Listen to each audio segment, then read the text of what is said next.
Hola a todos. Hoy vamos a analizar a fondo un síndrome que es clave en la práctica clínica, la diabetes insípida. La idea es que sea una guía súper clara y directa, pensada para el día a día. Este será nuestro recorrido. Primero, vamos a definir qué es exactamente la diabetes insípida. Después, repasaremos el eje hormonal que regula el agua en el cuerpo. Veremos dónde puede fallar este sistema, cómo se ve en el paciente, qué complicaciones trae y cerramos con la clave, cómo llegar al diagnóstico definitivo. Listo, vamos al grano. Empecemos por la base, por la definición, que es lo más importante.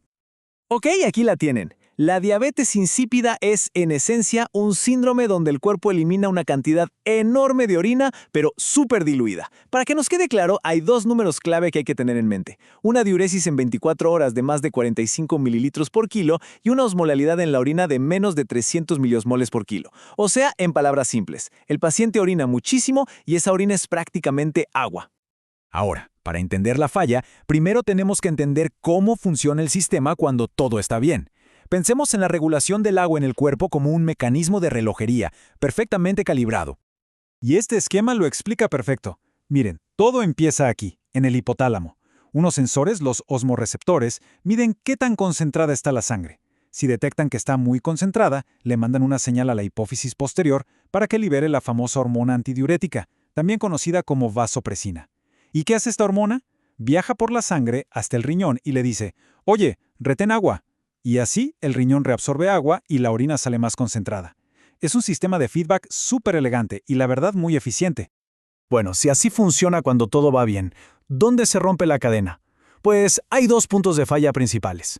Entender estos dos puntos es literalmente la clave para poder diferenciar los tipos de diabetes insípida. Y aquí está el corazón del asunto. Tenemos dos escenarios. Por un lado, la diabetes insípida central. Aquí el problema está en la producción de la hormona. Sencillamente, el cerebro no la fabrica en cantidad suficiente. Y por otro lado, tenemos la diabetes insípida nefrogénica. Aquí el problema es la recepción. La hormona sí se produce, pero el riñón, que es quien debe recibir la orden, simplemente no le hace caso. A ver, veámoslo en el esquema, para que quede más claro. En la central, el problema está arriba, en el cerebro. La hipófisis no libera suficiente vasopresina, aunque el cuerpo se lo esté pidiendo. Es como si el centro de mando no enviara la orden de retener agua. Y ahora, el segundo caso, la nefrogénica. Aquí, la vasopresina se produce y se libera perfectamente. La orden sale del centro de mando sin problemas. Pero el riñón, que es el soldado que debe cumplir la orden, tiene una especie de sordera. Es resistente a la señal. La orden llega, pero es como si no la escuchara, y no hace nada. Ok, ¿y por qué falla la producción?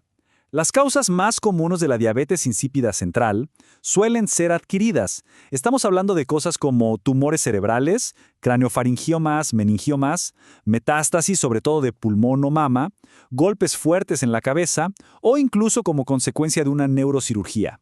Y ojo, que en un buen número de casos nunca se encuentra la causa y se clasifica como idiopática. Ahora, ¿qué pasa con la nefrogénica? ¿Por qué el riñón se vuelve sordo? Bueno, aquí las causas adquiridas son súper importantes en la clínica. Hay que pensar en ciertos fármacos como el cisplatino o la rifampicina, y también en desbalances de electrolitos, como la hipocalemia, o sea, el potasio bajo. Y al igual que en la central, también hay causas genéticas y casos idiopáticos. Perfecto, ya tenemos la teoría, las causas, ahora lo importante, ¿cómo se ve esto en un paciente? ¿Cómo se presenta en la clínica? El cuadro clínico es, la verdad, muy de libro. Se sostiene sobre dos pilares gigantes. Primero, la poliuria, o sea, orinar cantidades enormes. Y lógicamente, como consecuencia de eso, viene la polidipsia, una sed insaciable para intentar compensar todo el líquido que se pierde. Un dato interesante es que el inicio suele ser muy repentino, casi de un día para otro, especialmente en la central. Y el peligro real, el riesgo inmediato, es una deshidratación grave si por alguna razón la persona no puede tomar agua. Y aquí es donde la cosa se pone seria. Si no se repone toda esa agua que se pierde, la sangre se concentra y el sodio se dispara, causando una hipernatremia severa. Y esto es muy peligroso, porque tiene consecuencias neurológicas graves. El paciente puede pasar de la irritabilidad al estupor, e incluso al coma. No hay que olvidar que el cerebro es súper sensible a los cambios bruscos en los niveles de sodio. Ok, tenemos la sospecha clínica. Vemos al paciente con poliuria y polidipsia. ¿Cómo confirmamos el diagnóstico? Lo primero es ver los análisis de laboratorio. Y aquí nos encontramos con una paradoja muy reveladora. Por un lado, la sangre está concentrada, con una osmolaridad plasmática por encima de 290.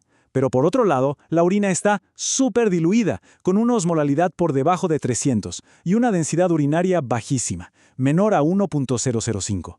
Es esta disociación, sangre concentrada, orina diluida, lo que nos grita que algo anda mal con la regulación del agua. Con esto ya sabemos que el riñón no está concentrando la orina como debería, pero todavía no sabemos por qué. No sabemos si es un problema del cerebro o del riñón. Así que la gran pregunta ahora es, ¿cómo distinguimos entre una y otra? La respuesta y el gold standard del diagnóstico es la prueba de restricción hídrica. La lógica de la prueba es bastante sencilla. Primero, se le pide al paciente que no tome agua por un tiempo. Con esto vemos hasta dónde puede llegar el riñón a concentrar la orina por sus propios medios. Y el segundo paso es darle vasopresina sintética para ver qué pasa cuando le damos la hormona desde afuera. ¿Responde el riñón o no? Y este es el momento de la verdad. La interpretación es súper directa. Si le damos la vasopresina y la orina de repente se concentra, listo, el diagnóstico es diabetes insípida central. El riñón estaba perfecto, solo le faltaba la señal. Pero si le damos la vasopresina y no pasa nada, la orina sigue igual de diluida, entonces el diagnóstico es diabetes insípida nefrogénica. El problema es el riñón, que es resistente a la hormona. Y una vez que tenemos esta diferenciación tan clara, el tratamiento cambia por completo. Lo que nos lleva a la pregunta final y quizás la más importante para el paciente. Sabiendo si es central o nefrogénica, ¿cómo cambia el manejo? ¿Vamos a reemplazar la hormona que falta o tenemos que encontrar una manera de vencer la resistencia del riñón? Entender esta prueba no solo nos da un nombre para la enfermedad, sino que nos dice exactamente qué camino tomar para el tratamiento.